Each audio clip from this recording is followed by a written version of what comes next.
Good morning student. आज हम eight lesson 3 जैविक संसाधन और वनस्पति और वन्य जीवन के बारे में जो प्राकृतिक वनस्पति का संरक्षण है उसके बारे में चर्चा करेंगे।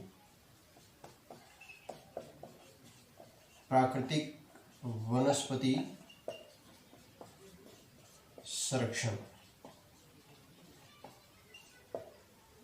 इससे पहले जो टॉपिक के अंदर पिछले टॉपिक में हमने प्राकृतिक वनस्पति की उपयोगिता और उसके महत्व के बारे में चर्चा की थी, तो आज हम चर्चा करेंगे प्राकृतिक वनस्पति का संरक्षण। संरक्षण का मतलब क्या होता है, यानी किसी भी प्रकार की जो वनस्पति है उसकी सुरक्षा करना या रक्षा करना, ये हमारा क्या होता है, जो प्रथम दायित्व है। देखिए, प्राकृतिक वनस्पति में संरक्षण का जो अर्थ है वो क्या है, संसाधन का जो है सही तरीके से प्रयोग, संसाधन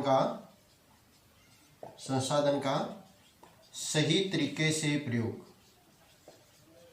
सही तरीके से प्रयोग हम करते हैं तो वो किसी भी प्रकार के संसाधन के लिए वो सुरक्षित होता है या फिर संरक्षण कहलाता है। वनों के जो प्राथमिक रूप से जो महत्वपूर्ण होने के कारण यह आवश्यक है कि जो भूमंडलीय जो सत्र है उसमें वनों को बचाना हमारे लिए बहुत ही महत्वपूर्ण है और उसे अपने बचाव के साथ साथ अपने घर में भी संरक्षण के लिए हमें इस प्रकार की जो है आदतें डालनी चाहिए। वनों के जो संरक्षण के लिए निम्नलिखित जो है या कुछ ऐसे मापदंड है जिसे हम अपनाकर इन वनों को और प्राकृतिक जो वनस्पति है उसकी हम सुरक्षा कर सकते हैं। सबसे पहले है वृक्षारोपण।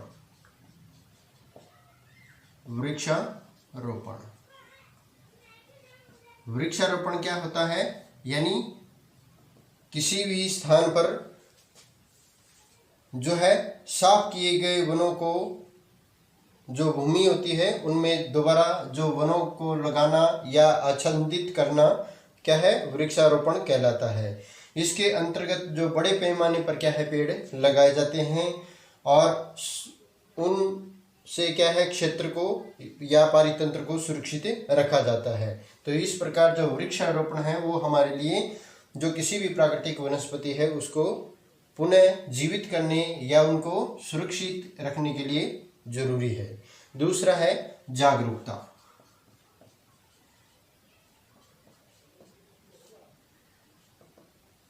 जागरूकता क्या है, वन संसाधनों के जो है सतत पोषण के लिए, वन संसाधनों के सतत पोषण के लिए, सतत पोषण का मतलब क्या है, भविष्य को ध्यान में रखते हुए हमें उसका उपयोग करना, वो क्या कहलाता है, सतत पोषण कहलाता है।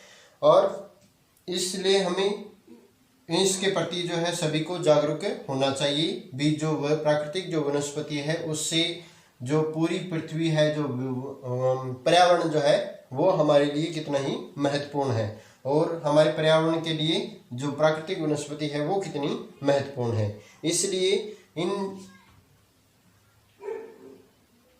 इसके लिए जो जागरूकता होती है उसके बारे में पूर्ण जानकारी होनी चाहिए। हर प्रकार से लोगों को है जागरूक करना चाहिए। जैसा कि आजकल जो विश्व पर्यावरण के लिए जो टीवी के अंदर जो विज्ञापन आते हैं वो भी क्या है, एक प्राकृतिक वनस्पति को बचाने के लिए हमारे लिए जो दुनिया को एक संदेश दिए जाते हैं। तीसरा है, इसके साथ साथ जो जागरूकता के साथ जो बचाव हेतु जो मापदंड होते हैं वो क्या होते हैं, बचाव के मापदंड।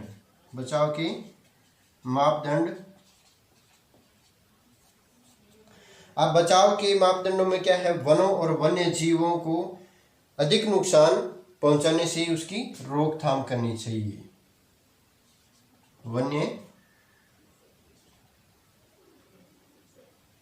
जीवों और वनस्पति उसके नुकसान से जो इनको जो नुकसान होता है, प्राकृतिक जो पर्यावरण है उसको जो नुकसान होता है उसकी रोकथाम के लिए बहुत ही जरूरी है और कृषि को एक निश्चित सीमा से अधिक जो है विस्तार के लिए इसकी रोकथाम करना भी जरूरी होता है, क्योंकि कृषि जो क्षेत्र है उसमें अत्यधिक जो बोझ है वो क्या है, बढ़ती हुई जनसंख्या के कारण उस पर पड़ रहा है। और इसलिए संघन कृषि की चाहत में क्या होता है, पूरा जो वन क्षेत्र होता है उनको साफ किया जाता है और उस पर जो है विभिन्न प्रकार की या संघन या गहन कृषि भी की जाती है। आवास का संरक्षण, इसके बाद में आता है आवास संरक्षण। अब विभिन्न प्रकार के जो वन्य प्राणी होते हैं, वन्य जो प्राणी होते हैं या वन्य जो जीव है उसका जो आवास होता है वो क्या होती है, प्राकृतिक वनस्पति होती है। और अधिकतर जो प्रजातियां होती है वो किस पर अपना जो जीवन यापन है वो वनों के अंदर करती है और वहीं से उनको भोजन की प्राप्ति के साथ साथ आवास भी उन्हें वहीं पर प्राप्त होता है। इसलिए उनके जो प्राकृतिक वनस्पति है उसका दोहन होने से बचाना पूरी पर्यावरण या वन्य जीवों के जो आवास की रक्षा करना उसके बराबर होता है। अब तीसरे इसके बाद में आता है कानूनी मापदंड। कानूनी मापदंड के अनुसार क्या है, किसी भी प्रकार के जो वन्य जीव संरक्षण अभियान जो होता है या जो वनस्पति संरक्षण के लिए कानून बनाने जरूरी होते हैं, कानूनी नियम जो है वो बनाने होते हैं। इन नियमों का जो अनुपालन करने वाले किसी भी प्रकार का जो व्यक्ति है या जो समुदाय है उसके खिलाफ क्या है, उचित कार्रवाई करनी चाहिए, ताकि जो अत्यधिक जो वनोन्मूलन हो रहा है या जो वन्य प्राणियों का जो शिकार किया जा रहा है उस पर रोकथाम लगाई जा सके और रसायनों और अन्य पदार्थों का जो नियंत्रण इस पर किया जा सके, जिससे पेड़ जो है वो खत्म हो रहे हैं उनकी सुरक्षा की जा सके। तो ये थे जो प्राकृतिक वनस्पति के संरक्षण के उपाय। अब इसके बाद में हम पढ़ते हैं वन्य जीव।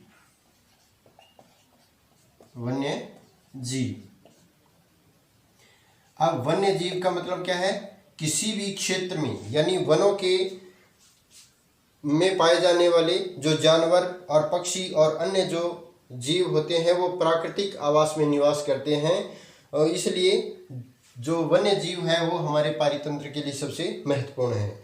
घने वन क्षेत्रों में कई प्रकार के जो जानवर, पक्षी, जानवर और रेंगने वाले जीव, ये सभी क्या कहलाते हैं, वन्य जीव कहलाते हैं, वन्य जीव कहलाते हैं।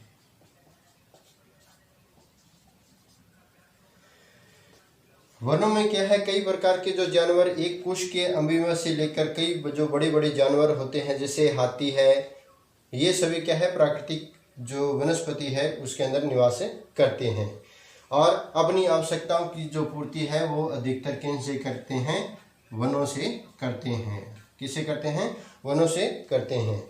इस प्रकार सभी जो जानवर होते हैं या जो वन्य प्राणी होते हैं वो क्या है, एक दूसरे पर आश्रित होते हैं, क्योंकि जो छोटे जीव है उनका जो आश्रय होता है, इनका जो भोजन होता है वो क्या है, छोटे पेड़ पौधे या जो पादप वनस्पति होती है वो होते हैं। और जो बड़े जीव है, कई प्रकार के जो मांसाहारी जीव है, इसके साथ साथ जो शाकाहारी जीव भी होते हैं जो केवल पत्तियां और फल वगैरह खाते हैं। इसके जो बड़े जानवर है जैसे शेर है, चीता है और भेड़िया है, अन्य प्रकार के जो जीव है वो क्या है, मांसाहारी होते हैं और अधिकतर इन वनों में पाए जाने वाले जीवों का शिकार करके ही अपना भरण और पोषण करते हैं।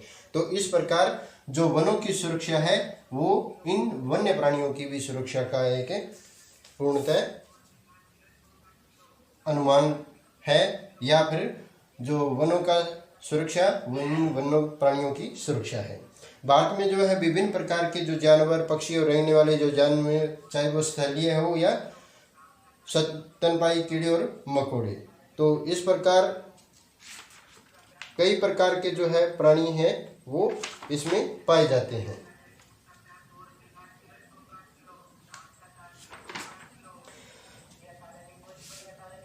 देखिए, जो भारत में लगभग क्या है 89,000 प्रजातियां पाई जाती है।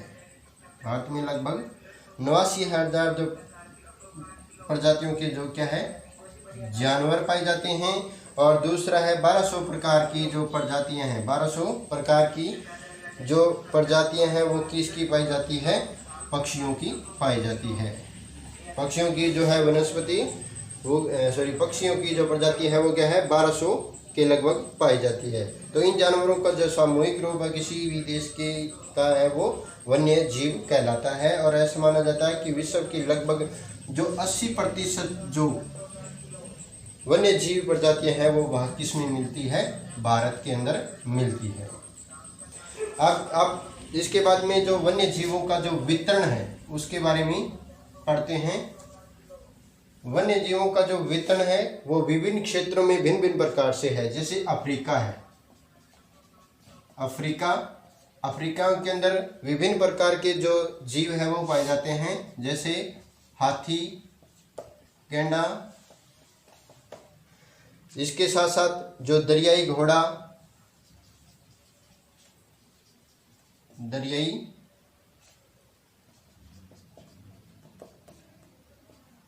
घोड़ा, जिराफ और हिरण और जिराफ, ये कई प्रकार के जो है वन्य जीव है वो अफ्रीका में पाए जाते हैं।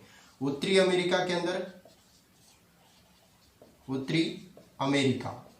अमेरिका में जो पाए जाने वाले जो वन्य जीव है वो है हिरण, ध्रुवीय भालू या ध्रुवीय लोमड़ी। इसके साथ ध्रुवीय जो भालू भी है वो क्या है इन्हीं क्षेत्र में यानी अफ्रीका के अंदर पाया जाता है। ध्रुवीय भालू और चूहा तथा पहाड़ी जो शेर होता है, चूहा और पहाड़ी शेर, वो क्या है इन यानी उत्तरी अमेरिका के क्षेत्रों के अंदर पाए जाते हैं। दक्षिणी अमेरिका के अंदर पाए जाने वाले दक्षिणी अमेरिका, देखिए दक्षिणी अमेरिका के अंदर जो है गिद्ध, वर्मी और लांबा, एनाकोंडा भी क्या है, एनाकोंडा प्रमुख है। एनाकोंडा, गिद्ध और इसके साथ साथ जो बंदर और जेगुआर जो है वो क्या है दक्षिणी अमेरिका में पाया जाता है। एशिया के अंदर पाए जाने वाले जो जानवर होते हैं या वन्य जो जीव है वो क्या है? एशिया के अंदर भेड़िए, जंगली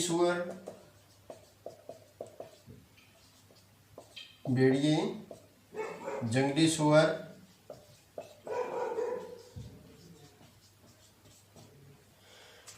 इसके साथ साथ हाथी, शेर,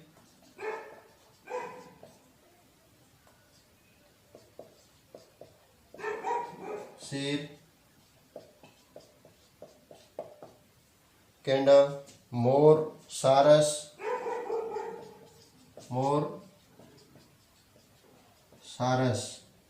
इस प्रकार की कई प्रजातियां जो है जीवों की वो पाई जाती है। यूरोप में भेड़िया, जंगली सुअर,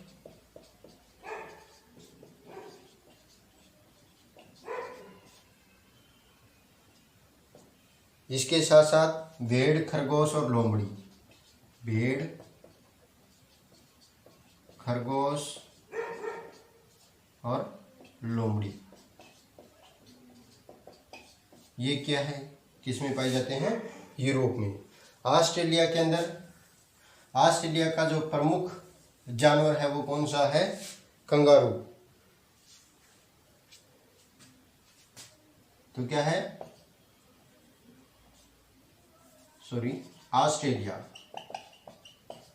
ऑस्ट्रेलिया में कंगारू, इसके साथ साथ एमू,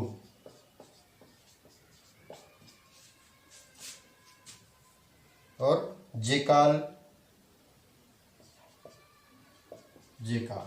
ये इस प्रकार के जो है जानवर वो ऑस्ट्रेलिया में पाए जाते हैं। और सबसे आखिर में है अंटार्कटिका के अंदर जो पाए जाने वाले वन्य जो जीव है वो कौन से हैं? क्रील, व्हेल,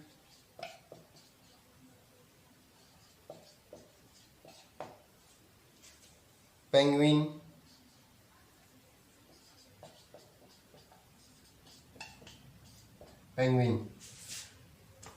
और जो सनी पेट्रल का एक जो है जानवर वो पाया जाता है, सनी पेट्रल।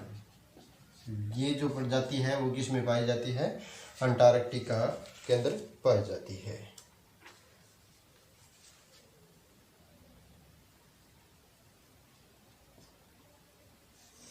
अब है वन्य जीवों का जो है महत्व क्या है? वन्य जीवों का महत्व, वन्य जीव महत्व। अब देखिए, विभिन्न प्रकार के जो प्राणी होते हैं, जो जीव होते हैं, वो क्या है हमारे लिए बड़े ही आवश्यक होते हैं। मानव के जो जीवित रहने हेतु वन्य प्राणी बहुत ही आवश्यक है। वन्य जीव हमें क्या है? वन्य जो जीव है वो हमें जैसे दूध, मांस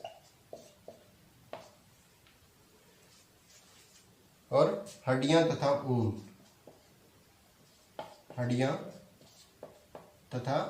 ऊन, की जो प्राप्ति है किन से होती है? वन्य जीवों से होती है। इसके अलावा जैसे कीड़े मकोड़े हैं, कई प्रकार के कीड़े, जैसे मधुमक्खियां हैं,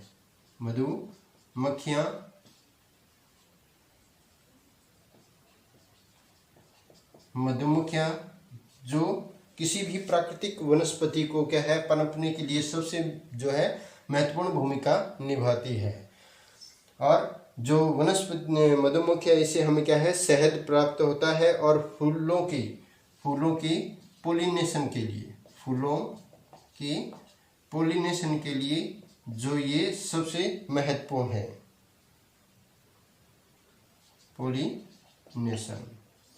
फूलों के पोलिनेशन के लिए बहुत ही आवश्यक है। पोलिनेशन का मतलब क्या होता है? विभिन्न प्रकार के जो फूल होते हैं उसको पनपने, उसको खिलने, उन पर जो फल प्राप्त होते हैं वो क्या है, वो एक फूल से जब दूसरे फूल पर ये जाकर बैठते हैं तो एक दूसरे को वो क्या कर देते हैं? परागण कर देते हैं।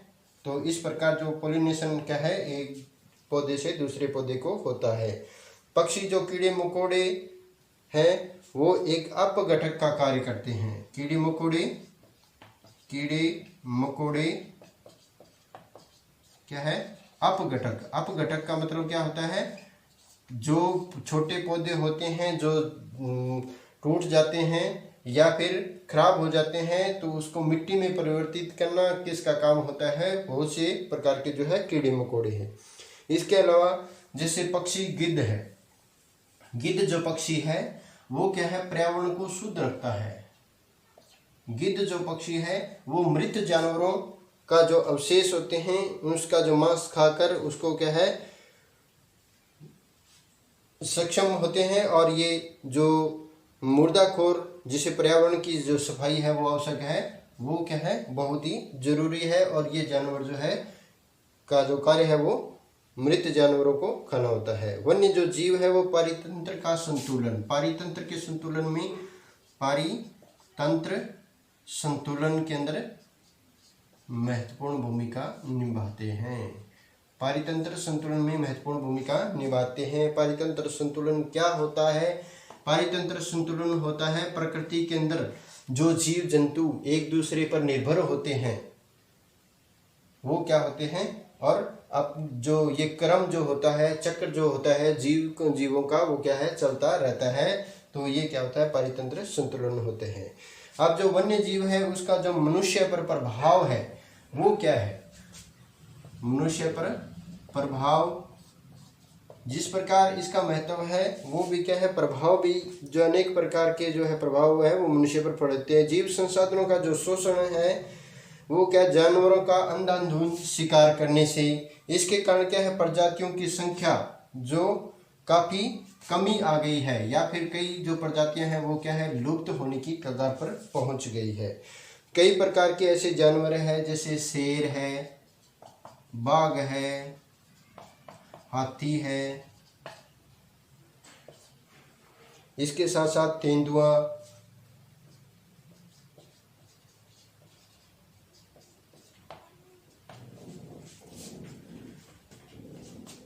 ये सभी जो जानवर होते हैं वो क्या है, विलुप्त हो रहे हैं। और इनके शिकार से क्या है, कई प्रकार की जो औषधियाँ भी बनाई जाती है, तो इससे भी क्या है, उन जो ये जानवर है वो बहुत ही कम मात्रा में पाए जाते हैं। और इनका जो व्यापार के उद्देश्य से इन जानवरों का या वन्य जीवों का जो है वो शिकार किया जाता है, इसलिए इनका जो है बचाना वो हमारे लिए बहुत ही जरूरी है। तो अब हम हमारा जो अंतिम बिंदु है या अंतिम पॉइंट जो है वो है वन्य जीवों का संरक्षण। वन्य जीवों का संरक्षण, जिस प्रकार वनस्पति का हमने संरक्षण की बात करी थी, इसी प्रकार क्या है, वन्य जीवों का भी संरक्षण हमारे लिए बहुत ही महत्वपूर्ण है। देखिए, किसी भी वन्य जानवर मनुष्य को प्रकृति द्वारा क्या है, एक बहुमूल्य उपहार के रूप में दिया गया है, और इसलिए जो आने वाली पीढ़ियां है इसका जो है संरक्षण करना आवश्यक है। जंगली जानवरों की जो जन्निक भिन्नता होती है, जन्निक भिन्नता क्या होती है, विभिन्न प्रकार के जो है जीव जंतु है वो पर्यावरण के अंदर पाए जाते हैं, इसलिए इनका जो संरक्षण है वो बहुत ही जरूरी है। वन्य जीव के बचाव हेतु जो राष्ट्रीय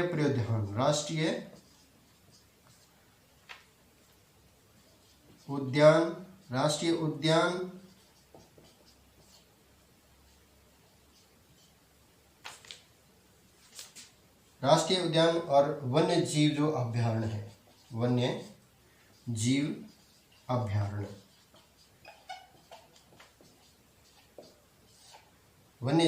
अभ्यारण्य है, उनका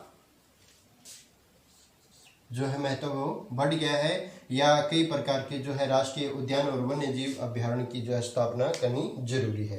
संकरी जो खाड़ियां हैं, झीलों को सुरक्षित करना जरूरी है। संकरी खाड़ियां और झीलों को सुरक्षित करना जरूरी है। इसके साथ साथ हमारे देश में जो मोर, सोन चिड़िया, शेर, हील और बाघ को मारने पर क्या है, गैर कानूनी है, और उस पर क्या होना चाहिए, कानून बने होने चाहिए, उस पर कानून के द्वारा पाबंदी जरूरी है। और जो प्रादेशिक और सामुदायिक स्तर पर जागरूकता कार्यक्रम है उसको क्या है, प्रोत्साहित करना चाहिए। और विभिन्न प्रकार की जो प्रजातियां हैं, जैसे युवाओं को प्राकृतिक जो कैंप लगाकर प्राकृतिक पार्क और वन्य जीव अभ्यारण्य देखने के लिए जो प्रोत्साहित किया जाना चाहिए, जिससे क्या है, विभिन्न प्रजातियों के निवास की उपयोगिता के बारे में जो है जानकारी प्राप्त हो। और जो जानवरों और पक्षियों के जो व्यापार पर रोक लगाई जानी चाहिए, इसके उद्देश्य की पूर्ति हेतु जो अंतर्राष्ट्रीय कन्वेंशन ने इसकी शुरुआत की गई थी, और पेड़ों और जानवरों को संकटग्रस्त प्रजातियों को अंतर्राष्ट्रीय व्यापार पर एक जो सरकार और समझौता हुआ था। अतः जो हमारा जो नैतिक जो फर्ज है वो क्या है, इन वनस्पति या प्राकृतिक वनस्पति का जो है संरक्षण करना बहुत जरूरी होता है। Thank you.